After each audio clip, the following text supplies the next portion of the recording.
Hi, I'm taking a couple of minutes to just talk about a little bit of frustration that most of us deal with in our workplaces. And I've had a few of my clients talk to me about this. What happens when I have these big ideas and big dreams for myself, for my organization, and I can't move forward because my superior, my boss, doesn't see eye to eye and is not accepting my ideas? So it's very frustrating, of course. And the first thing that we do is look at the other person who is the person who's obstructing the path forward, and tend to pile on a lot of judgments, a lot of beliefs on that person, saying so-and-so is incompetent, inefficient, does not have the farsightedness, cannot see the future as well as I can, and so on and so forth. The choices that we have to resolve this from the mental space, which is the third chakra, and this is how we've done it, and we're pretty good at it, because up until now it has always helped me solve my problems and move on. But over here I'm suggesting something a little different, which is that if we can move from the mind and move up to some of the higher levels of consciousness, our heart center, our throat center, the energy that emanates from these spaces are far stronger, can wield much more power. But for us, because we are not accustomed to operating from those places, we have to work a little hard.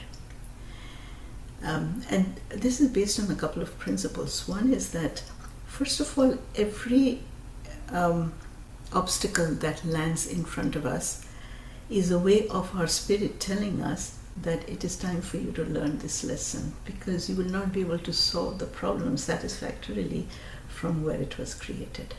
So we have to rise above to a higher level of vibration, from where the solution will be much better, much more powerful, and much longer lasting. What would that look like?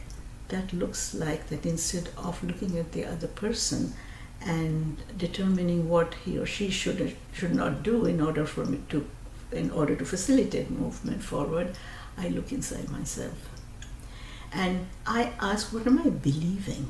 What am I speaking? What am I thinking about this that has attracted this situation to me?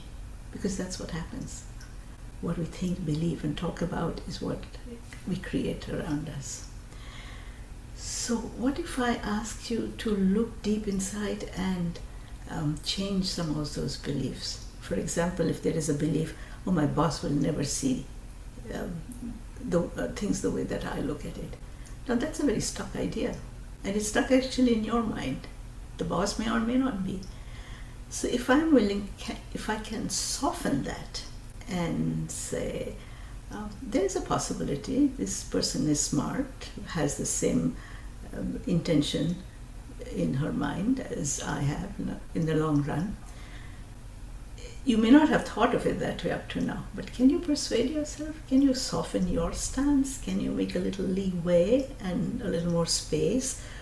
And as we create those spaces, and this is the experience that you'll have as you work with this, is that when you create that space and not put the other person in a box and say, you will do this and you will not do that, then they have an option of expanding and looking at things differently. But most of all, what happens is this, that when we emanate that belief, that you can, this is like, when we raise children, we always believe in that they'll do the best, in spite of sometimes seeing behavior which runs contrary. In a similar way, if we give them the benefit of the doubt and open a space in our minds and in our hearts saying, this is possible, you can do this, we can do this, we both have the same idea in the mind for the welfare of the company or for the welfare of what we are doing together, then that energy speaks very loudly and the other person picks it up, and will also change. Try it. It is exceedingly powerful, as I'm learning from my own practices as well as helping my clients. you might surprise yourself. And here is a little postscript. If you choose not to take that stance, and let's say you get frustrated enough to say, all right, I'm leaving, I'm going to find another job, let me assure you that you will meet exactly the same obstacle through somebody else. Because when Spirit offers you an opportunity, if we don't take it, then that opportunity will keep returning till we learn that lesson. So have fun looking at your challenges in a little bit different way.